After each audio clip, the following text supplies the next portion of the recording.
नमस्कार मित्रांनो, जर तुम्हाला मुख्यमंत्री माझी लाडकी बहीण योजनेअंतर्गत 2100 रुपये मिळाले नसतील किंवा जर तुम्हाला 1500 रुपये मिळाले असतील, जे की 2100 रुपये मिळायला पाहिजे होते, तर हा व्हिडिओ कुठेही स्किप न करता शेवटपर्यंत पाहायचा आहे. आणि जर आपल्या चॅनलवर अजूनही नवीन आहात तर चॅनलला सबस्क्राईब नक्की करून घ्यायचे आहे. आणि शेतकरी मित्रांनो, हा व्हिडिओ तसेच लिंक तुमच्या जवळच्या मित्रांना आणि मैत्रिणींना नक्की शेअर करायचा आहे. शेतकरी मित्रांनो, महायुती सरकारने जाहीर केले होते की ते आता सत्तेत आल्यानंतर लाडक्या बहिणींसाठी 1500 रुपये न देता 2100 रुपये सरसकट देणार आहेत. आणि मित्रांनो, या अंतर्गतच लाडक्या बहिणींसाठी डिसेंबरचा हप्ता काल वितरित करण्यात आला.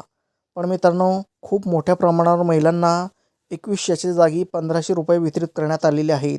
म्हणून तुम्हाला फक्त एकच काम करायचे आहे की तुमचा फॉर्म कोणत्या महिन्यात अप्रूव्ह झाला होता ते पाहायचे आहे. म्हणजेच की जर तुम्हाला जेव्हापासून तुमचा फॉर्म अप्रूव्ह झालेला होता तेव्हापासून जर तुम्हाला सरसकट सर्व हप्ते मिळालेले असतील तर तुम्हाला 2100 रुपये मिळालेच असतील, अन्यथा तुम्हाला 1500 रुपयाचा हप्ता मिळालेला असेल. म्हणून मित्रांनो, जर तुम्ही ही योजना जेव्हापासून चालू झाली तेव्हापासून अप्लाय केले होते आणि तुमचा फॉर्म पास झाला होता तर तुम्हाला 2100 रुपये मिळालेले असतील. अन्यथा तुम्ही जर उशिरा फॉर्म भरलेला असेल किंवा तुमच्या कोणत्याही कारणास्तव तुमचा फॉर्म रिजेक्ट झालेला असेल तर तुम्हाला 1500 रुपये आता ह्या बारीला क्रेडिट करण्यात येणार आहे.